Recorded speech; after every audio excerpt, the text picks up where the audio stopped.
Le Figaro hors série, impressionnisme, soleil levant. Il y a 150 ans, là d'être refusé du salon officiel, Monet, Degas, Renoir, Cézanne montaient leur première exposition. Quel fut le projet de ces peintres rebelles ? Le Figaro hors série vous raconte l'aventure de l'impressionnisme, cette révolution. Le Figaro hors série, impressionnisme, soleil levant, en vente chez votre marchand de journaux. Les podcasts du Figaro. La Cour suprême est au cœur de la vie politique américaine. Et, en 1991, une affaire divise les États-Unis. La nomination d'un de ses juges, son nom, Clarence Thomas.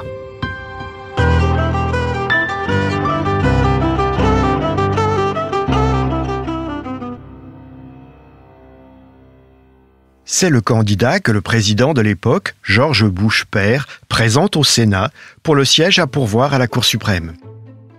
Ce siège vacant était occupé par un homme très connu aux États-Unis, Thurgood Marshall, le premier juge noir à siéger à la Cour depuis 1967 et qui venait de démissionner pour raison de santé à l'âge de 82 ans. Le candidat choisi par George Bush père pour lui succéder, Clarence Thomas, est un juriste de haut niveau, naturellement. Par ailleurs, lui aussi est noir, comme le juge auquel il succéderait à la Cour si le Sénat donne son feu vert. Or, aux États-Unis, on trouve normal d'appréhender les individus en termes ethniques. Et la représentativité des 9 juges de la Cour suprême est regardée à la loupe. Puisque le siège vacant était occupé par un juge noir, il faut que son successeur soit noir. Autre atout pour Clarence Thomas, il vient d'une famille pauvre. Son succès représente le rêve américain, l'homme parti de rien qui arrive au sommet. Mais ce qui fait aussi de ce juriste noir le candidat idéal du point de vue des républicains, c'est que lui, il est conservateur et opposé à la discrimination positive. Aux États-Unis, la discrimination positive, c'est une politique fédérale depuis la fin des années 60. Et c'est un sujet les plus controversés qui soit. Enfin, Clarence Thomas est extrêmement jeune pour une fonction pareille. Il a 43 ans à peine. Les juges à la Cour suprême sont nommés à vie. L'heureux élu peut donc espérer occuper le poste pendant 30, voire 40 ans, et peser longtemps sur ses décisions de justice. Vraiment, pour la droite américaine, c'est le candidat parfait. Seulement voilà. Les associations féministes très puissantes aux États-Unis partent en campagne contre sa nomination. Elles soupçonnent Clarence Thomas, non sans argument, d'être opposé au célèbre arrêt Roe versus Wade, rendu par la Cour suprême en 1973, qui avait légalisé l'avortement. Sa nomination pourrait faire basculer la majorité des 9 juges sur ce dossier ultra sensible. Clarence Thomas doit être auditionné par la commission judiciaire du Sénat. C'est la procédure. Les féministes font donc pression sur les sénateurs démocrates pour qu'ils posent des questions embarrassantes aux candidats sur les sujets de société qui divisent l'Amérique.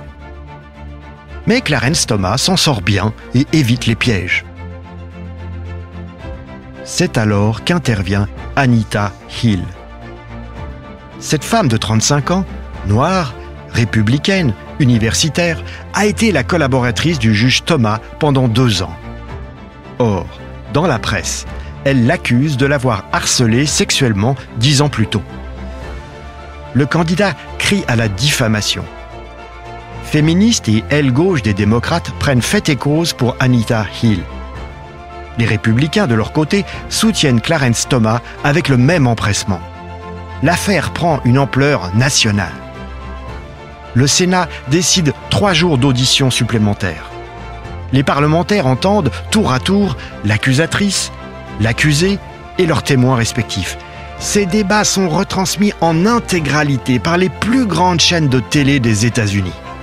Des dizaines de millions d'Américains les suivent chaque jour. Des enquêtes d'opinion renseignent sur le sentiment du pays après chaque audition. C'est presque un procès, avec dans le rôle des juges, les sondages. À l'époque, un historien français célèbre, François Furet, enseigne aux États-Unis. Lui aussi est devant sa télévision. Il est fasciné par ces auditions à grand spectacle.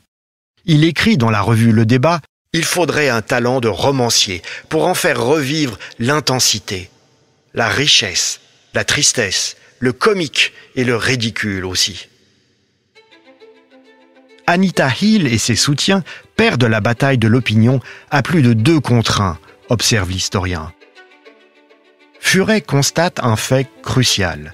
Les Noirs américains, hommes et femmes, font bloc derrière leur juge, si l'on peut dire, contre la femme qui l'accuse. Et les Noires américaines soutiennent Clarence Thomas plus massivement encore, souligne François Furet. Influencé par ces sondages, le Sénat finit par approuver la nomination du juge Thomas à la Cour suprême. Il y siège toujours en 2024. Anita Hill, elle, est considérée désormais par les féministes comme un précurseur de MeToo.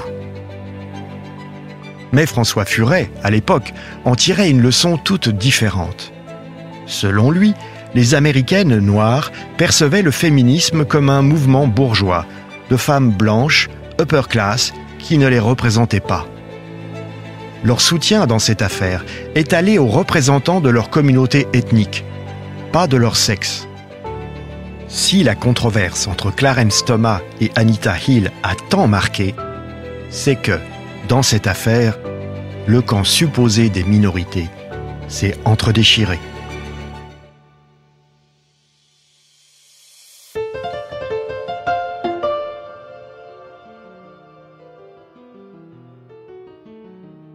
Merci d'avoir écouté ce podcast.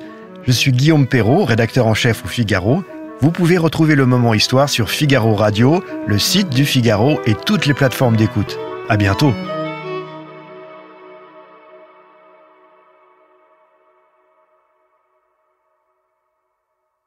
Le Figaro hors série, Impressionnisme, Soleil levant. Il y a 150 ans, là d'être refusé du salon officiel, Monet, Degas, Renoir, Cézanne montaient leur première exposition.